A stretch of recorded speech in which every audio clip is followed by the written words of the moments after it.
தமிழுக்கும் தமிழ் மக்களுக்கும் விஜய் அன்பான பணிவான வணக்கங்கள். நீங்கள் பார்த்து கொண்டு இருப்பது ஒயிட் டென்ஷன். இன்னைக்கு நம்ம சேனலில் இதை பற்றி பார்க்க போகிறோன்னா, நம்ம அர்ஜுன் தாஸ் அவர்களுடைய நடிப்பில் வெளியே வர போகிற படம் தாங்க ராசாவதி. இந்த படத்தில் ட்ரெய்லர் ரிலீஸ் பண்ணியிருக்காங்க. ஸோ அதை பற்றி பார்த்தரலாம். டைம் மிஸ் பண்ணாமல் ட்ரெய்லருக்குள்ளே போய்லாம் வாங்க. ஸ்டார்டிங்கில் நம்ம அர்ஜுன் தாஸ் அவர்கள் சாஃப்ட் கேரக்டர் தாங்க. எதுக்குமே அந்த அளவுக்கு ஆர்ப்பாட்டம் பண்ணாமல் ஸ்மூத்தாக ஒரு லைஃப் போயிட்டுருக்கு. அதுக்கு காரணம் அவருடைய காதலுங்க. நம்ம அர்ஜுன் தாஸ் அவர்கள் ஒரு பொண்ணை லவ் பண்ணுறாரு. அந்த பொண்ணும் நம்ம அர்ஜுன் தாஸ் அவர்களை லவ் பண்ணுது. ஸோ இவங்களுடைய லவ் ஸ்டோரி நல்லா தாங்க போயிட்டுருக்கு. அதுக்கப்புறம் பார்த்தீங்கன்னா, நம்ம அர்ஜுன் தாஸ் அவர்கள் அந்த பொண்ணோட வீட்டில் போய் அவங்களுடைய பொண்ணை கேட்குறாருன்னு நினைக்கிறேன். ஸோ அதுக்கப்புறமா நம்ம அர்ஜுன் தாஸ் அவர்களுடைய வாழ்க்கையில் ஒரு புயலே ஆட்சி ஓஞ்சுதுங்க. ஒரு வேளை அந்த பொண்ணு இறந்துருக்கும்னு நினைக்கிறேன். அதனால் நம்ம அர்ஜுன் தாஸ் அவர்கள் ஜெயிலில் இருக்கார். ஒரு வேளை இவங்க 2 பேர் ஓடி போகலான்னு ஒரு திட்டம் போட்டிருக்கலாம். ஸோ அந்த இடத்துல அந்த பொண்ணு இறந்துருக்கலாம். ஸோ அந்த பதிவு நம்ம அர்ஜுன் தாஸ் மேலே விழுந்திருக்கலாம். அதனால் நம்ம அர்ஜுன் தாஸ் அவர்கள் ஜெயிலுக்கு போயிருக்கலாம். அங்கே போனதுக்கப்புறம் நம்ம அர்ஜுன் தாஸ் அவர்களை போடுறதுக்காக பல பேர் முயற்சி பண்ணுறாங்க. அதுலேருந்து தப்பிச்சு நம்ம அர்ஜுன் தாஸ் அவர்கள் பயங்கர டெரராகி வெளியே வராருங்க. ஸோ நம்ம அர்ஜுன் தாஸ் அவர்கள் ஜெயிலுக்கு போகிறதுக்கு இதுதான் காரணமா, இல்லை அந்த பொண்ணை வேறு யாராவது கொலை பண்ணிவிட்டு பழைய இவர் மேலே போட்டாங்களா அப்படின்ற ஒரு கன்ஃபியூஷன் இருக்க தான் செய்யுது.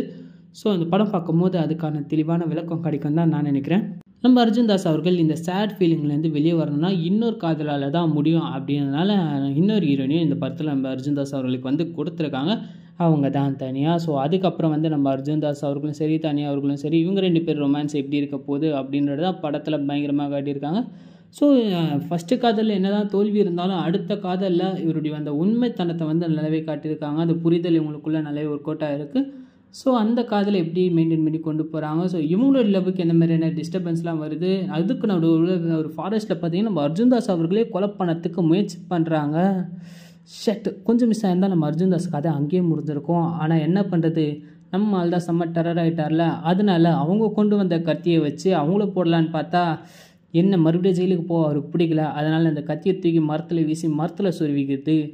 அப்புறம் என்ன போட வந்தவனுங்கெல்லாம் யோசிக்கிறாங்க, ஏன்டா இவனை போட வந்தவனு. அதுக்கப்புறம் என்னங்க எல்லோரும் நினச்சோமா அச்சு நாரா உரிச்சி அவங்களெலாம் துரத்தி அமைச்சிட்டா. அப்போல்லாம் நம்ம அர்ஜுன் தாஸ் அவர்கள் இதில் இன்னொரு மர்மமான கேரக்டர் இருக்குது. அதாவது இதில் ஒரு போலீஸ் ஒருத்தர் வராருங்க. ஸோ இவருடைய கேரக்டர் பார்க்கும்போது தான் எனக்கே கொஞ்சம் டவுட் ஆகுது. ஒருவேளை அந்த பொண்ணை இவர் தான் போட்டுட்டு நம்ம அர்ஜுன் தாஸ் அவர் மேலே பழிய போட்டிருப்பாரோ அப்படின்னு ஒரு டவுட் வரதான் செய்யுது. ஆனால் ஒரு சில இடங்களில் இவரை காட்டும் போது சும்மா சைக்கோத்தனமாக காட்டியிருக்காங்க. ஸோ அந்த விதத்தை பார்க்கும்போது இவர் அந்த மாதிரி இருக்கலாமோ அப்படின்னு எனக்கு தோணுது. இவரும் டார்கெட் வைக்கிறது நம்ம அர்ஜுன் தாஸ் அவர்களை தான். ஸோ ஒரு இடத்துல பார்த்தீங்கன்னா இவர் மறைஞ்சிருந்து ஷூட் பண்ணதுக்கு தயாராக இருப்பார். ஸோ அங்கே அர்ஜுன் தாஸ் இல்லை அர்ஜுன் தாஸோட கரண்ட் லவராக இருக்கவங்க இருக்கலாம். ஸோ அதனால் அவங்களை போடுறதுக்காக முயற்சி பண்ணலாம் அப்படின்னு நான் நினைக்கிறேன். ஸோ இவருக்கும் நம்ம அர்ஜுன் தாஸுக்கும் என்ன ஒரு பகை, என்ன ஒரு இது இருக்குது அப்படின்னு பார்க்கறதுக்காக அவளை நானும் வெயிட் பண்ணிகிட்ருக்கேன். நம்ம அர்ஜுன் தாஸ் அவர்களுடைய இந்த காதலுக்கு அவன் எப்படி போகுது, கடைசியில் அவருடைய காதல் கை கொடுச்சா இல்லையா, இந்த காதலாவது அவருக்கு ஒன்று சேர்ந்ததா இல்லையா அப்படின்னு இந்த படம் பார்க்கும்போது தெளிவாக தெரியும்னு நினைக்கிறேன். ஸோ நம்ம அர்ஜுன் தாஸ் அவர்கள் கடைசியாக அந்த போலீஸை மீட் பண்ணுறாரு. உங்கள் குடும்பத்தில் பயத்தை மறைக்கிறதுக்கு பேர் தான் வீரன்னு சொல்லி கொடுத்துருக்காங்களா, ஆனால் எங்கள் குடும்பத்தில் வீரன்னா போரில் சாகணும் அப்படின்னு தான் சொல்லி கொடுத்துருக்காங்க, வாடா அப்படின்னு சொல்லி நம்ம அர்ஜுன் தாஸ் அவர்கள் மிரட்டுறா அப்படி. அதுக்கப்புறம் என்ன போலீஸ்க்கும் நம்ம அர்ஜுன் தாஸ் அவர்களுக்கும் கலவரம் ஆகி சண்டையாகி சும்மா அடிச்சின்னு மண்டையில் உடச்சிக்கிறாங்க. ஸோ அது வேறு ரகமாக போயிட்டுருக்கு. காதலும் சரி ஆக்ஷன் சரி இந்த படத்தில் பஞ்சமே இல்லாமல் வச்சுருக்காங்கன்னு நினைக்கிறேன். ஸோ ஒரு காதலுக்காக பழி வாங்குற ஒரு படமாக இது இருக்கும்னு நான் நினைக்கிறேன். ஸோ நீங்கள் என்ன நினைக்கிறீங்க அப்படின்னு தான் கமெண்ட் பாக்ஸ் கமெண்ட் பண்ணுங்கள். இந்த வீடியோ உங்களுக்கு பிடிச்சா லைக் பண்ணுங்கள், ஷேர் பண்ணுங்கள், மறக்காமல் சப்ஸ்கிரைப் பண்ணுங்கள், கூட பக்கத்தில் பெல் ஐக்கனை ப்ரெஸ் பண்ணுங்கள்.